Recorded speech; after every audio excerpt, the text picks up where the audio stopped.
Now, on 105.9 FM and streaming worldwide on the WMAL app, O'Connor and Company. WMAL.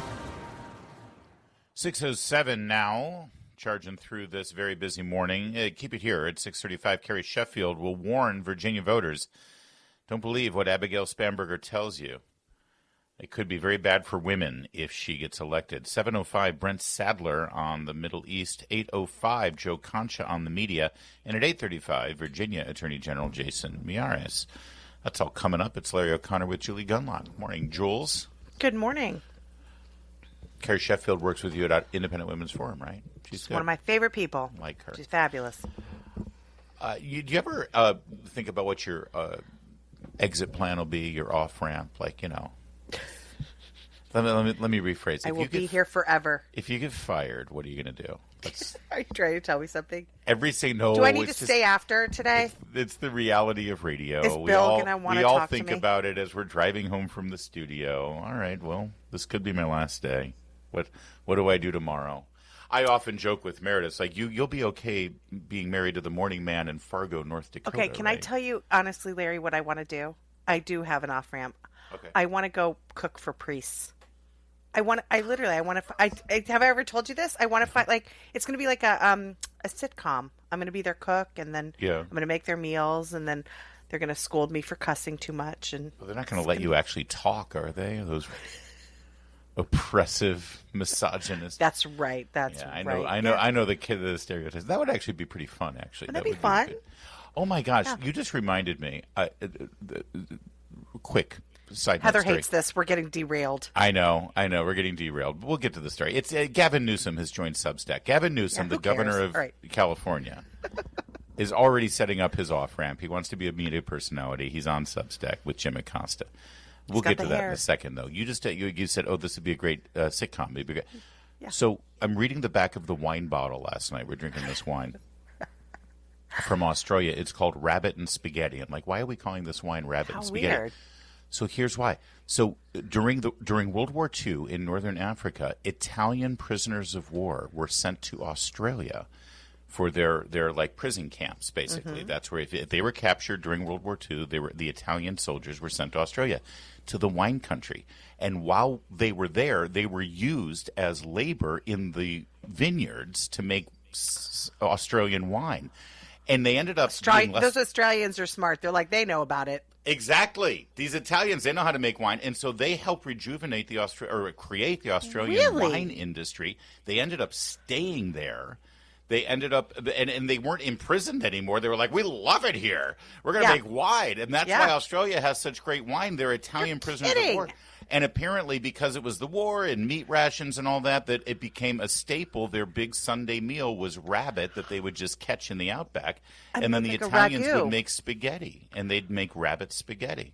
And isn't that a great? How is that not a movie? That would be such a great movie. That is a great story. Somebody make that movie. Have you ever had rabbit? Have you ever had rabbit? I've never had rabbit. Oh, I love rabbit. Oh, you've had it? Oh, yeah. I've never had it. There's a lot of restaurants in D.C. There's a great French restaurant. I know, Larry.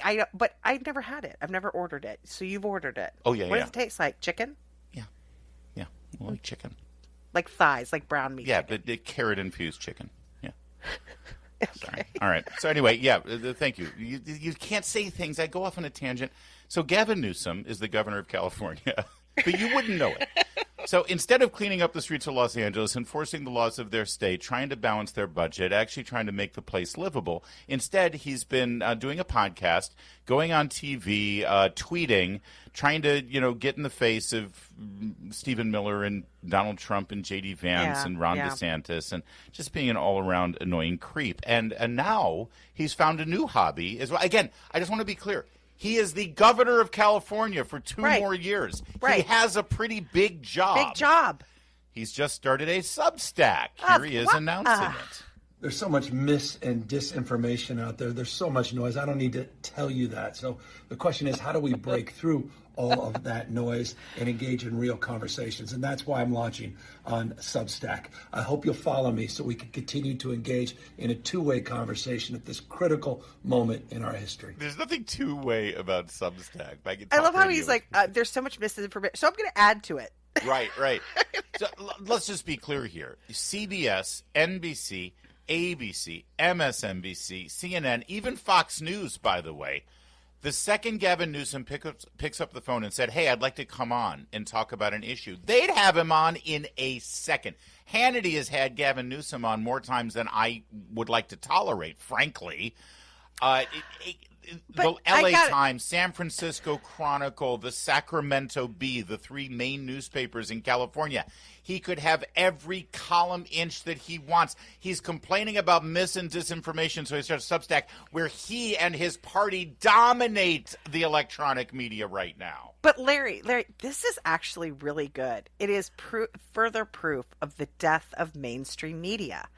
It's actually, because you think about who is propping up mainstream media, the leftists, the Democrats, right? They can't stand alternative media. In some ways, this is kind of good. It proves that not even these leftist politicians can trust mainstream media or care or know. No one's listening to mainstream media. That's actually pretty funny. Well, you're right. And the reason they go to Substack is they create this whole thing. It's like, you're not getting the real truth out there. Right. You're not getting – I'm being silenced. I'm being censored. But if you want the real truth, if you want a real free speech platform, you've got to come to Substack. Oh, and by the way, it's $10 a month if you want the real truth. America's you can so become oppressive. A free subscriber and you'll get my free stuff. But they're silencing me so much that I'm going to profit off of this Substack. Right. Well, and profit they are. Let me tell you, Jim Acosta gets fired from CNN. He goes to Substack, and I guarantee you he's making more money on Substack now with his monthly subscriptions. Well, they have this. Terry Moran apparently said, "I'm making more money." I mean, he's been on his platform. He got fired. Then he started his own, I guess, Substack. Yeah. And he went on someone's show the other day. Tim Miller on the Bulwark, and he says he's making more money on Substack. Yeah. Yes. He was senior correspondent at ABC News. He got fired, of course, because of his hate tweet against Trump and Stephen Miller. Now it looks like he did it on purpose so he could make a profit play, because now he's on Substack. Also, Taylor Lorenz, that creepy, bizarre so-called technology reporter from the Washington Post, she's now on Substack. Yeah. Jennifer Rubin, who was such a lunatic over at the Washington Post, she got fired. She's now on Substack. Joy Reid of MSNBC, she's got her own Substack. And, of course, the aforementioned Jim Acosta is on Substack. They're all these lefties who claim that they were fired because they were too truthful about the real dangers of Donald Trump, and corporate media couldn't handle their edgy attacks on Trump because they all kowtowed to Trump. And so they had to go to Substack for their free speech, and people are flocking to it because even liberals think that it's and MSNBC. They're not going to tell me the real truth. I've got to go to Substack. Well, maybe that's our off ramp, Larry. As we start Substacks, and we talk about things like rabbits and spaghetti. There you go. And the Italian prisoners of war making wine in Australia. Yeah. I do have a Substack, actually. Oh, sorry. I do subscribe. Go to LarryVIP.com. Anyway, we're going to give you a little bit of Jim Acosta. So Jim Acosta, just a couple of months ago, was a unbiased, impartial, just the facts, no opinion journalist in good standing at CNN. Just a few months later now, you're going to hear what Jim Acosta says out loud, that he claims he never affected his reporting in any way whatsoever. He was just like Jake Tapper. We're going to tell you what he said yesterday, and it's extraordinary. 6:15. WMAL, making sense of the news. Live from the Home Paramount Pest Control Studios. Home Paramount, the leader in pest control since 1939. We know Jim Acosta is crazy. We've known it since he was the White House correspondent for CNN, as he would argue and fight with Sean Spicer and with Sarah Huckabee Sanders, and even wrestled a microphone from a young comms department staffer during an East Room press conference. He was enraged and insane, and then CNN gave him a desk job where he had a midday show where he would froth at the mouth at his anger at conservatives and Republicans. All the while, CNN was maintaining that he is just a impartial, unbiased, completely neutral journalist who was just delivering facts and information. What, us have an opinion? Us put our thumb on the scale? Us actually put somebody like Jim Acosta out there to try to push a political agenda or attack one political party over the other? That would never happen at CNN, the most trusted name in news. Now, that was right up until January when he was dismissed. Well, actually, technically, he quit.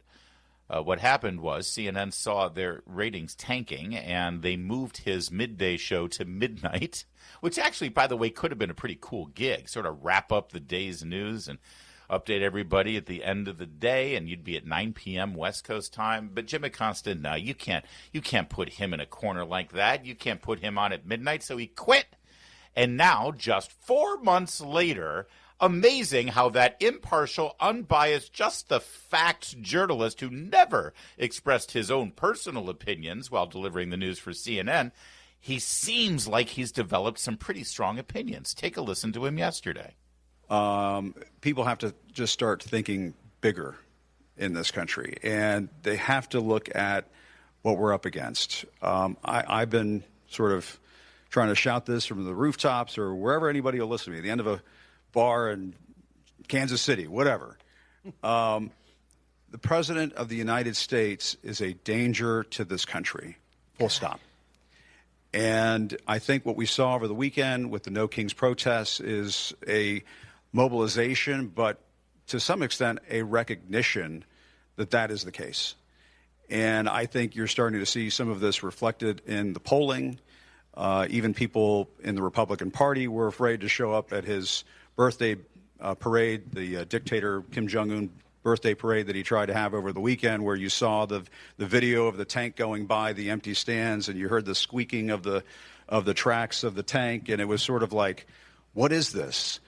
And so, I think the other thing is folks have to have hope. You have to have hope that we're going to get through this.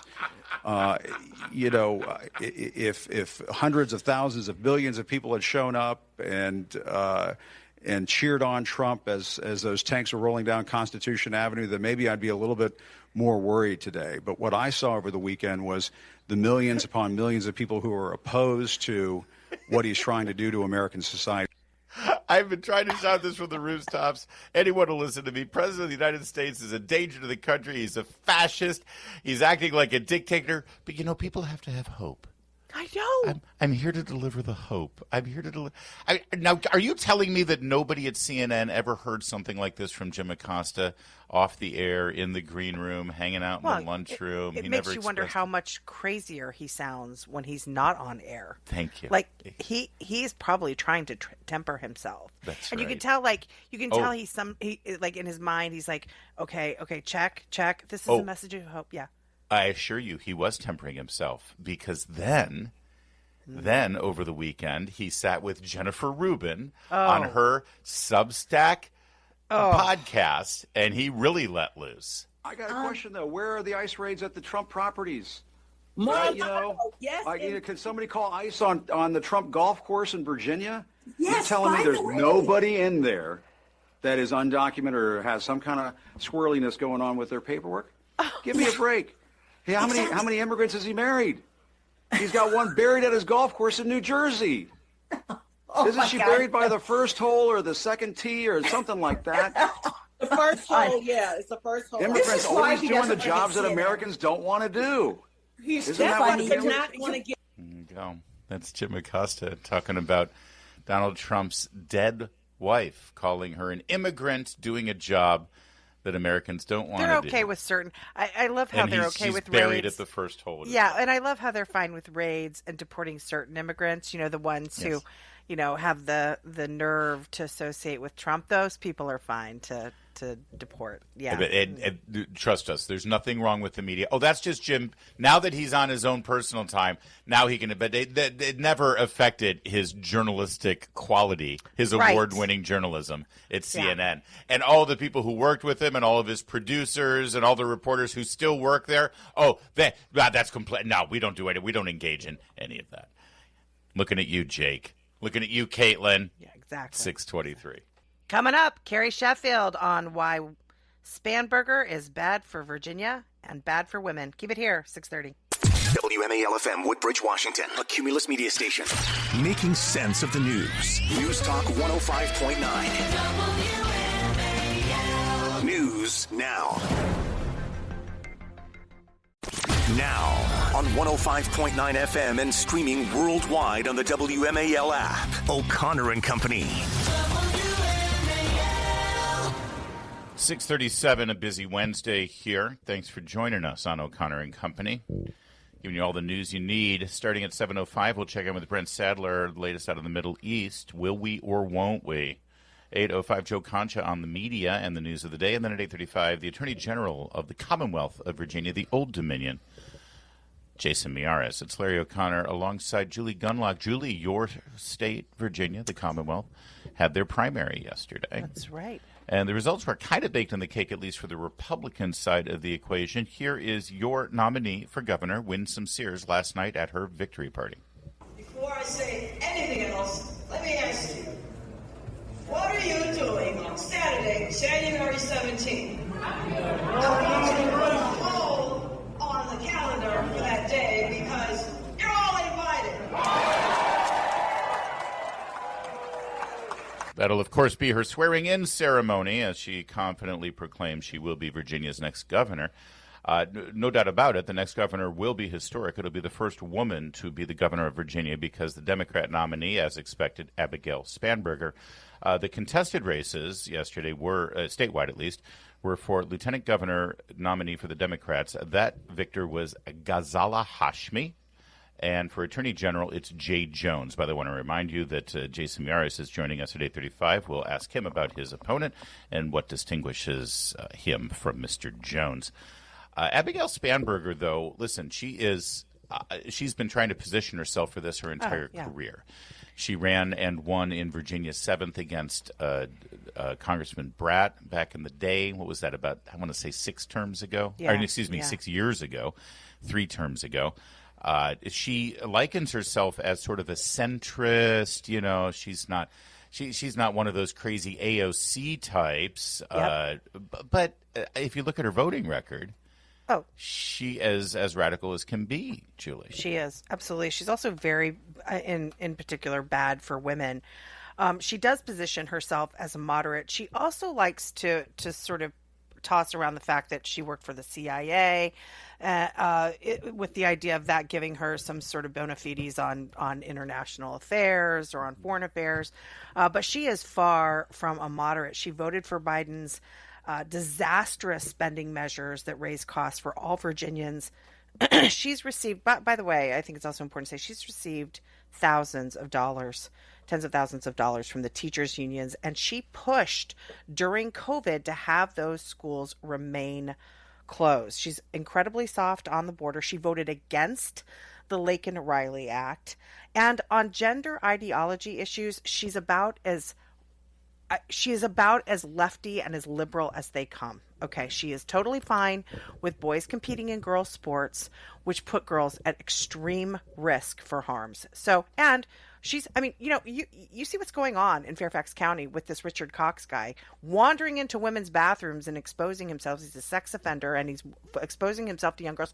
She wants that to continue. She wants to. I will also say the thing that makes me the most nervous about Spanberger as a parent is that Spanberger campaigned with a woman who was in the General Assembly. She's no longer in the General Assembly, Elizabeth Guzman, who, when she was in the General Assembly, introduced a bill that would have turned it into a felon if you refused your child's chosen gender ideology and didn't allow that child to go down the sort of medicalization route of cross-sex hormones and surgery. So if you were a parent who said, I don't think my 13-year-old really should have her breasts removed or his, some of these other mutilating surgeries that I won't go into, you could be a felon. You could have your child taken away from you and you could be a felon. So this is what we're talking about with Abigail Spanberger. She supports all of this. Yeah. This is a radical nominee for governor of Virginia. If you want, look, people in Virginia are very concerned about sort of the Californication of Virginia. This is the path. Spanberger is the path to that reality, to higher cost, less secure communities and cities around and zero parent rights. So there's my rant. Yeah, no, I appreciate it. And you're right. Those are all bad for the daughters of Virginia. Yes. Listen, it's going to be the women in Northern Virginia suburbs who are probably going to make the difference in this election. That's often the case. And if we had a media, I have not seen one in-depth interview with Abigail Spanberger conducted by the Washington Post or by the local television stations or certainly the national stations. She's getting a huge chunk of money from out of state, from California, to push the radical agenda. I would ask, if I had the opportunity, I would ask Abigail Spanberger 2 questions. And, you know, when you're in the media and you're in charge of interviewing politicians, you're not supposed to let them know what the questions are going to be, you know. But I'm going to give Abigail Spanberger an open book test here.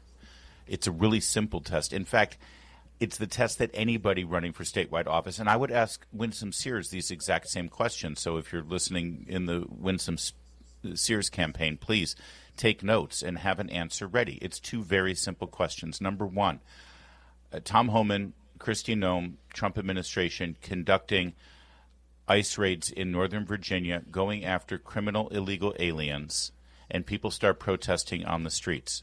Are you on the side of the people protesting on the streets, or are you cooperating with federal law enforcement authorities to make sure that criminal illegal aliens are apprehended and taken off of the streets of Virginia? Question number 1. And question number 2, it's much simpler. Can a man get pregnant? That's all. I would like answers. How about what is a woman? Answers to those 2 questions. No, because what is a woman? They can squirrel around. No. It's actually, frankly, more fundamental.